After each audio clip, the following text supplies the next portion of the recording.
This is the Majesty of the Seas, the largest cruise ship in the world in 1995. And this is the Icon of the Seas. It will be the largest cruise ship in the world once it's finished. Over the last 30 years, cruise ships have become enormous, going from 74,000 gross tons to 250,000 gross tons. But to truly understand how we got here, you have to first look here, to a single backroom project that resulted in a genius business model. We broke down that very model and found out just why bigger and bigger ships make total sense for the cruise industry, especially when paired with some devious financial workarounds. The year is 1995. Several executives at Royal Caribbean gathered in a boardroom to discuss Project Eagle. They weren't talking about the next ship they wanted to build, but the next several fleets they wanted to build. Cruise ships typically have a lifespan of 25 years, so they needed to predict what cruising would look like in 2010 and beyond. So the executives started reviewing the results of a brand new study done about the future of the cruise market. At the time, the market was struggling to convert people who didn't consider themselves cruise ship people. The study found that 90% of Americans actually felt that way. I mean, a cruise in 1995 was pretty simple and straightforward. There were a couple activities on board, but then you got your dinner in the dining room every night and a show on the way to your next destination. So what did hesitant travelers want? Options. New destinations weren't the priority, it was ship amenities, and that's what started becoming the driving force of bookings, not the destination. So Royal Caribbean started imagining the future by adding this, the Royal Promenade. It was a huge open space in the center of the ship full of shops and restaurants. This design change was a huge financial move for the company, but more on that later. So the executives encouraged designers to go all in, and they didn't hold back, adding an ice skating rink, a 900-seat arena, mini golf, and a rock climbing wall. But all these new attractions meant one thing. You're gonna need a bigger boat.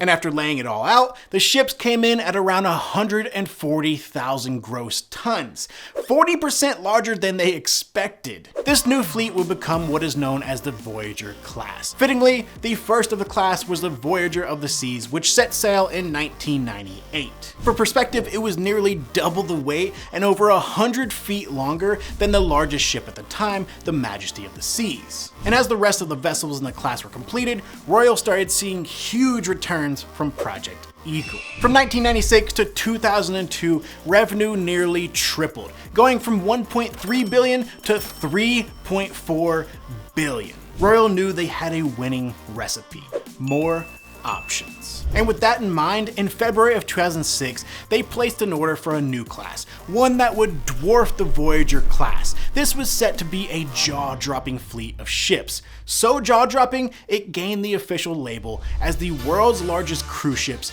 the Oasis class. These bad boys were decked out. I mean, Royal literally came with everything and the kitchen sink. It had zip lines, a surf simulator, an aquatic amphitheater, multiple nightclubs, several pools, and almost 24 restaurants. They followed the playbook and then some, giving passengers options. In doing so, the ships ended up being over 1,181 feet long and 226,000 gross tons, with a price tag of around 1.4 billion each. That was more than double the 650 million the Voyager of the Seas cost a decade before. And for reference, that's about as much as Jerry World cost to build. Which brings us to the looming question: how does this make any financial sense for the cruise lines, paying billions upon billions for new ships every couple of years? Well, that's where things get interesting. Recently, Royal Caribbean's CEO said that their smaller ships take 50% capacity to break even, while their newer ships only take around 35%. You're probably thinking like I was, how's that possible? Bigger ship means more fuel, more crew, more food, more everything. And you would be right, but there's a couple things the company does to make all this work. Some clever and some more questionable tactics. But first, we should break down the cash flow of a cruise ship. When you buy a ticket, where does all that money go? So, based on Royal Caribbean's 2018 financials, the average passenger spends about $1,560 for their trip, including add-ons. Here's what Royal Caribbean does with that money. $151 goes towards payroll, $86 is allocated for food, $117 helps pay for fuel, $214 goes towards administrative things like marketing and sales, and $694 of it is spread out between port fees, onboard expenses, and other operating costs, leaving $298 for profit. And naturally, these numbers are always changing. Fuel prices go up and down, just like putting gas in your car. I mean, most ships still run on diesel. Now, I did nerd out a bit on the fuel, it's pretty interesting. The Oasis class ships are estimated to spend around $300,000 a day just on fuel. Holy shit. But Royal Caribbean is making a huge shift to LNG, liquefied natural gas, for their new fleet of ships, which is way cheaper and can reduce a ship's carbon emissions by around 30%. So, seems like a good thing for the environment and their bottom line. So anyway, essentially your ticket price covers the operating cost of the ship, but there is another part to this that gets super interesting, something that really pushes that profit number up. Onboard spend. The average ticket price is roughly around $1,000. The other $560, that comes from onboard spend. And what makes you spend more money once you're on the ship? Everybody with me now? Options, yes. The people behind Project Eagle really knew what they're doing. Remember that huge Royal Promenade filled with restaurants and shopping? Yeah, that's a cash cow for onboard spend. Those 24 restaurants on the Oasis class ships, oh yeah, only about a handful of those are included. All the others are add-ons. The reason Project Eagle saw so much success was because of all these new options passengers wanted were driving profits through the roof. More room for a bigger casino? Profits. More nightclubs and bars? Massive liquor profits. Nobu level sushi? Cash money, baby?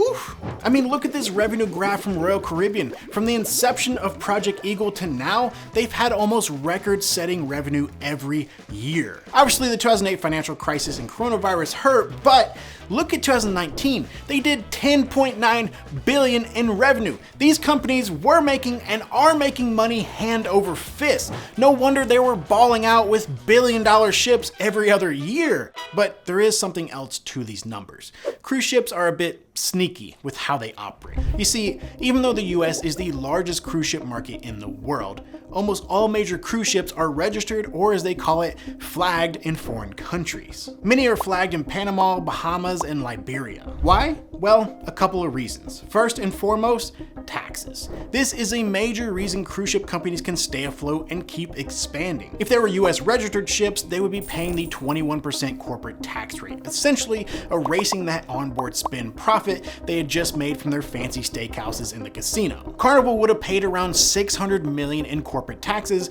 on its $3 billion in income for 2019, but they aren't flagged in the US, so they didn't have to.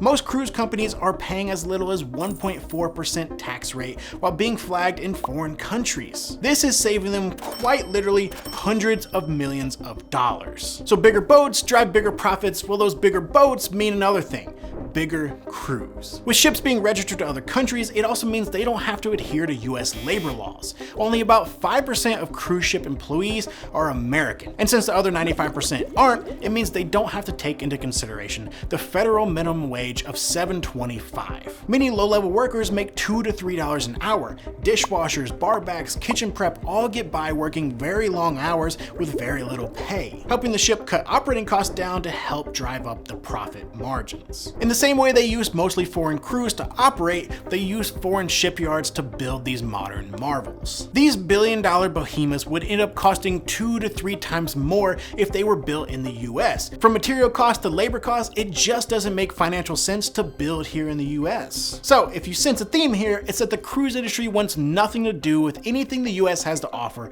besides our travelers.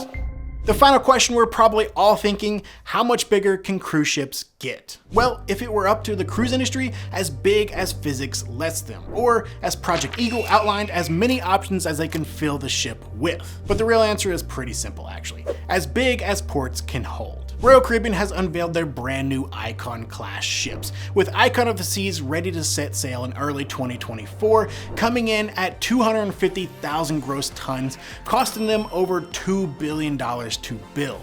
The issue is, not every port can accommodate it. Just to sail from New York, the Oasis-class ships have to lower their smokestacks to get under the bridge, only having about 15 feet of clearance. And some ports are just too small for these massive ships to turn around in, or too shallow for their deep holes. So it limits where these ships can sail to and from, but it is a huge attraction for many travelers, climbing on board the world's largest cruise ship with close to infinite options at their fingertips for a week of sailing. Realistically, the cruise industry is going to keep pushing the boundaries of what they can fit on board, all in the name of onboard spend to drive up those profits.